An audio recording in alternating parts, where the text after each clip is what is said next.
Assalomu alaykum Chorva ishqibozlari. Bugun 9-dekabr 2025-yil hafta kuniga seshanba. Biz Andijon viloyati Qo'rg'ontepa tumanidamiz. Dehqon akamizning xonadonida.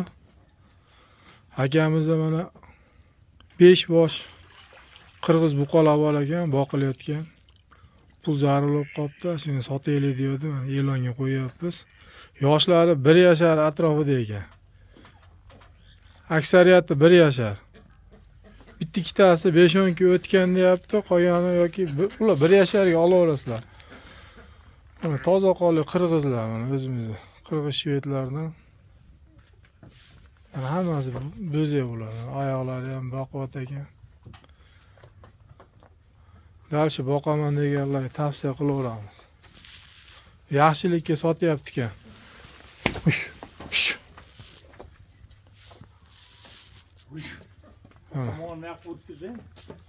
Hozir bunday varaqlab olamiz. Mana bo'zaklar. Hamma suveli.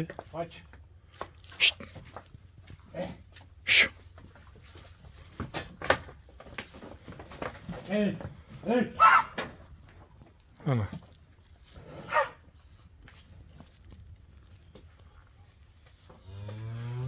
O'zi bu yerda 8 ta ekan, maydaroqlarni sotmayar ekan, hali bu yerda. Mana 5alasidan xolasa 4 tasini, xolasa 5 tasini. Kelishgancha sotilaverar edi. Mana. Bu birinchisi. Mana ikkinchisi. Mana uchinchisi. Nari to'rtinchisi, chekada 5-inchisi.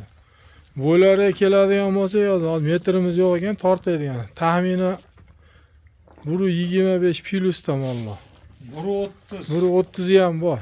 1.30 ham bor. 1.30 ham bor. 1.25 plus 1.30. Mana 1.30 teparog'ida ham bor. Mana 12 oylik, mana ular 13 oylik. 12 oylik, 13 oylik bo'zaklar ekan. Kimga qiziq bo'lsa, telefon nomer qoldirib beramiz. Aloqaga chiqib gaplashaverasizlar. Pulini ham o'zi dehqonni o'zi bilan. Aka, telefon raqamingizni aytib bering. 91lik 91lik 614 614 83 90. 83 90. Kimga qiziq bo'lsa, telefon qilib o'zi bilan kelishib olaverasizlar. Narxini taxminan ayta olasizmi? Qo'yiq suyug'iga bitta narx ayting, tanlashiga o'zi kelishib olaverasiz. 5alasini misol qo'yiq suyug'iga bitta olib tashlayman deganga yaqinroq qilib mo'ljalizga. Osonroq, savdo bo'ladigan qilib 27 dan. 27 million so'mdan deyapti qo'yiq suyug'iga. Yani kelishamiz, xayri bor. Xayrini ham qilib berar ekan. Agar bitta ikkita oladiganlar tanlasalar, yana kelishilaveradi.